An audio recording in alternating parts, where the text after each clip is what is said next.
Hello, I'm Andrew Roach. Thank you for taking a few minutes to watch this video about a professional accomplishment that I'm proud of. In this case, I'll be talking about my efforts to standardize budget execution controls. This is part of a series of videos which you can find on my personal site that is listed at the bottom of this slide and then in the video description. And if you'd like to get in touch, my LinkedIn profile is also listed below. When I came into the FP&A director role, it became clear to me that we lacked the necessary internal controls to ensure we had funds controlled that were tightly tracked and approved in accordance with the budget, particularly in contractual spending. Each analyst had their own process for approving and tracking the budget execution, but as the director, I felt that I needed greater insight as to how the budget was being executed and whether there was any risk of insufficient funds.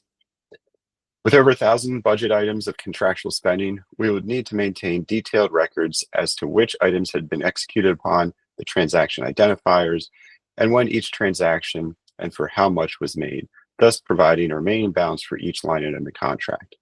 By doing so, I would be able to see the broader budget environment while also being able to drill down to a more granular level to identify areas for further investigation.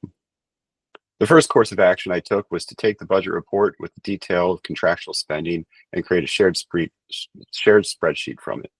I built it out to add the monthly expected spending from the budget, the project identifier, the business unit doing the spending, and created fields for the responsible analysts to record the executed transaction data as it occurred.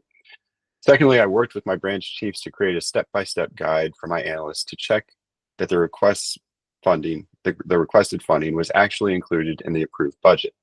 And once that was confirmed, the analyst would authorize their request and record the transaction in the shared spreadsheet. Next, my branch chiefs and I drafted guidance for our business unit partners who would be requesting the use of the budget. This provided them with specific instructions on how to construct their request and what information to provide so that my analysts could easily validate the request against the approved budget. Finally, we have communicated the guidance and procedures to the analysts and our business unit partners and answered their questions. Since we had regularly scheduled knowledge sharing meetings with our business partners, we would regularly take feedback and would end up iterating on this process over the course of my 7-year tenure as FP&A director. The results were pretty transformative. Business units were getting their requests approved quicker. Everyone knew exactly how much had been spent on each contract line item and how much was left and when it was expected to be spent.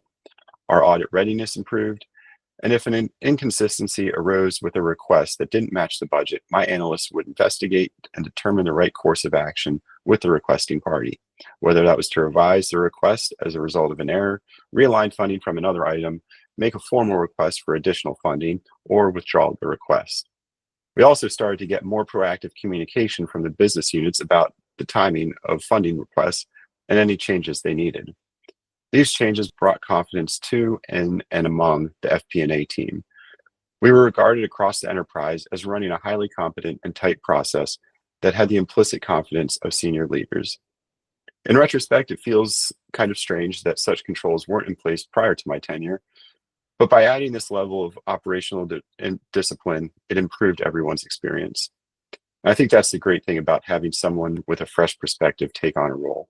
They can often see the cracks that others may not perceive or feel like they have the impetus to change. Thanks for watching. This is a part of a series of videos that I'll be producing that you can find on my personal site. And as always, feel free to reach out on LinkedIn if you'd like to connect. Thanks.